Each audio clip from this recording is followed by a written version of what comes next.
Welcome into Mock Trial Masterclass, your guide to controlling the courtroom. I'm Luke and I want you to be a mock trial master. Let's talk about how you can make that happen. There are a few things that mock trial competitors love than demos or demonstrative aids, as some people call them. Sometimes a demo comes in the form of an enlargement of an exhibit, taking a paper exhibit from the mock trial problem and enlarging it to something on a foam board that you can put up on an easel to make it easier to present with and to show the jury. Other times, especially in college mock trial, it's up to a team oftentimes to create their own demonstrative aids. I can remember in college I would get in Canva sometimes and make demos that we could then print out and show to the jury and use to help a witness on the stand sort of come alive and score higher for the jury. And I've gotten asked a lot of times on YouTube and personally, hey, Luke, what makes a good demonstrative aid? What are some ground rules I should keep in mind when thinking about demos with my team? So that's exactly what we're going to talk about in this video. Before we get there though, I want to remind you that if you have any topic like this, right? I just told you this is something that people had commented, that people had asked me about. If you've got a topic like this that you want more information on, that you'd like me to cover in a future video, please drop it in the comments below. I would love nothing more than to make a video on that topic to help you out. So I've got a few tips on demos, a few things to keep in mind when you're deciding whether to have one, and if you are going to have one, what to do with it. And let's hop into them right now. Tip number 1 of 4 for dealing with demonstratives in a mock trial round is that you need to set them up before your examination or speech begins. Can I tell you that it is my mock trial pet peeve to where you're in the middle of an examination and you're asking your questions and you put an exhibit into evidence and then it's, oh, can we set up an enlargement of this exhibit? And okay, we've got to go get the co-counsel. Okay, come over and we're gonna set up the easel. Oh my gosh, it is impossible to watch, guys, because it's a major distraction.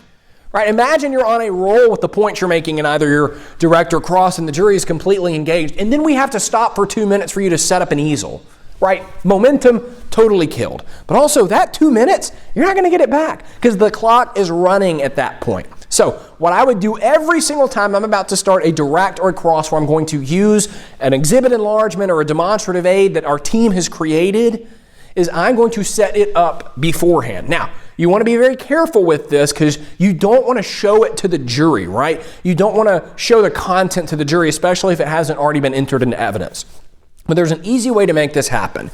So you stand up, let's say you're about to do a direct examination. You stand up and you call your witness. Your Honor, the plaintiff calls Ashton Steppinghuff to the witness stand. That was a witness that we called my freshman year of high school, my sophomore year of high school.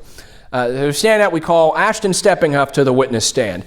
May I set up an enlargement and keep it hidden until I actually use it? The judge is going to tell you yes every single time. But just make sure you say, hey, I'm going to keep it hidden. I'm not going to show it to the jury. I just like to go ahead and set it up. And if you do it at that point of the trial, it won't be timed and it will keep you from having to scramble and lose your momentum when you do actually get to the point of using it. So every single time that you're going to use a demo, whatever that demo is, set it up beforehand, please.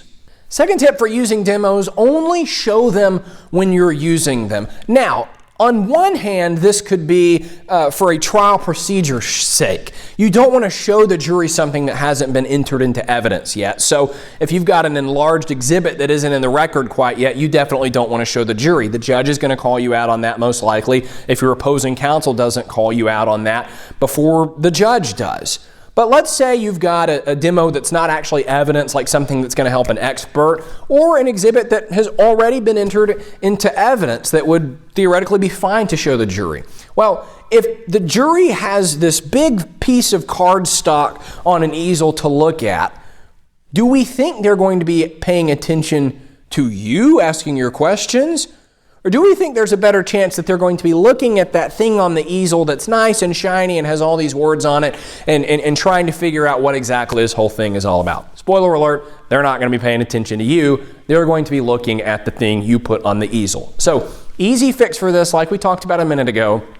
Turn it around. Make sure that the content is facing away from the jury and they just have a blank white piece of foam board to look at while you're asking your questions. Then, once you get to the point in your direct or cross or speech that you're ready to use the demo, flip it over and use it. Once you're done, assuming that you have more things to say or more questions to ask, flip it back over. Not only will this help in a practical sense with the jury paying attention to you, I've actually seen scorers during a round note this and say, I like how you did this because it showed you were paying attention. It showed you were caring about the jury, and your score will go up. So that's tip number 2 for using demos. Only show them when you're using them. When you're not using them, don't show them. Tip number 3 for using a demo, and this one deals with when you're deciding whether you want to use one. Only use a demo if it's going to add to your case. Now, you might hear that and think, well, Luke, that sounds obvious. You would think that, but number 1, I see a lot of teams use demos where I look at them and I go, what in the world is the purpose of this thing?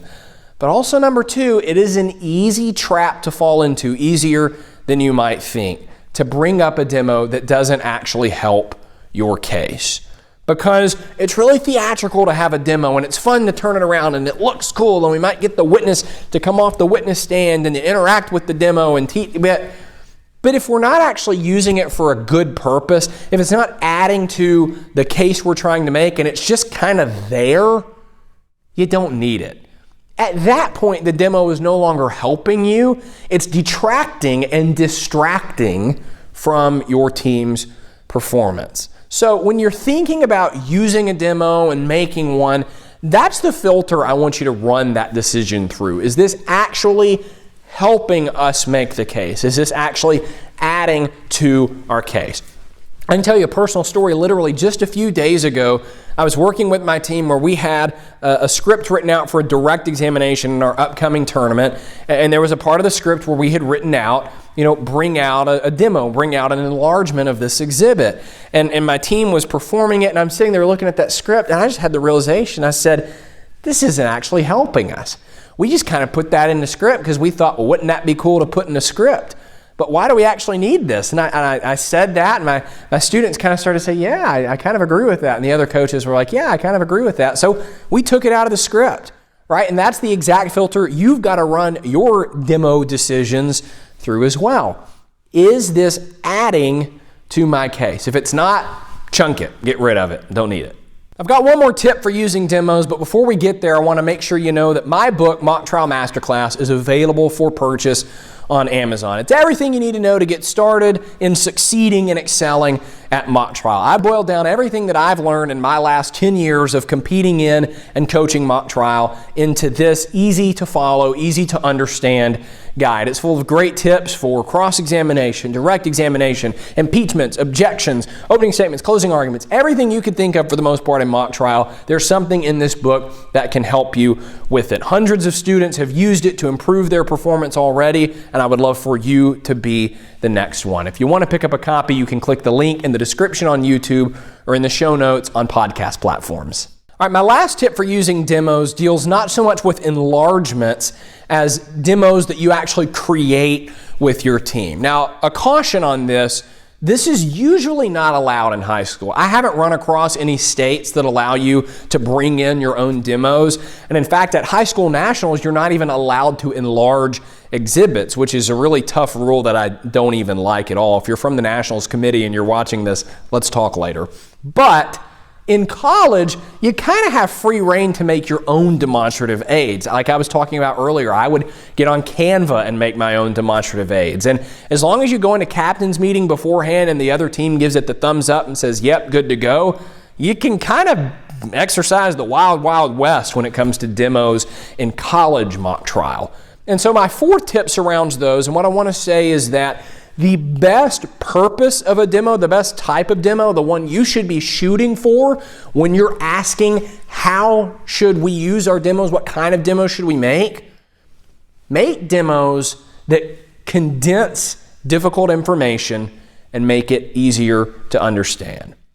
Especially when you're dealing with expert witnesses and legal terminology, there can be a lot of dense really packed in information in a mock trial round that if it was an ordinary jury would be tough for them to understand.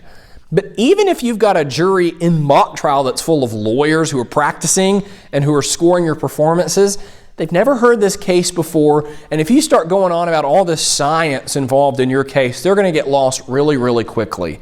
So that's one of the best ways to use demos, is to condense that difficult information and make it easier to understand. That's the question I would ask going into every mock trial case as a college competitor is, how can we make a demo or multiple demos that are going to break down information either from an expert or maybe some point of the law that we're making on closing argument or an opening statement to make it simpler for the jury to understand, to make it easier for them to remember. I can think of all types of great demos that have done this before. I can think of one where I was direct examining an expert witness who was talking about some kind of disease that had 4 major signs, and spoiler alert, all 4 of those signs were present in the case.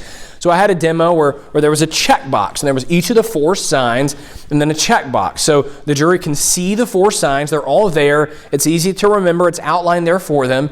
And then as we went through the direct and the expert went to each type and then would say, yes, that was present in this case, I would give it a little check mark. And I got great comments on that demo because it was really, really effective. Another demo that I've really, really liked is ones I've seen in closing arguments that take the elements of the law and do a similar thing with those, breaking them down, making them easy to understand. That tends to be the best direction to go with demos. Sometimes you can get away with a demo that really is only there for a theatrical purpose, almost like a prop. But my preference is that you use your demos, you use that space, you use that part of your budget if you're spending money on these to help your case, to add your case like we talked about earlier, but specifically to do so in condensing that difficult information. That tends to be the best use for demos. If you got an idea for a demo and you want to run it by me, leave a comment. I'd be happy to see all the great ideas I'm sure you guys have, but just keep these tips in mind, and I know that your demos and you will rise to the level of being a mock trial master.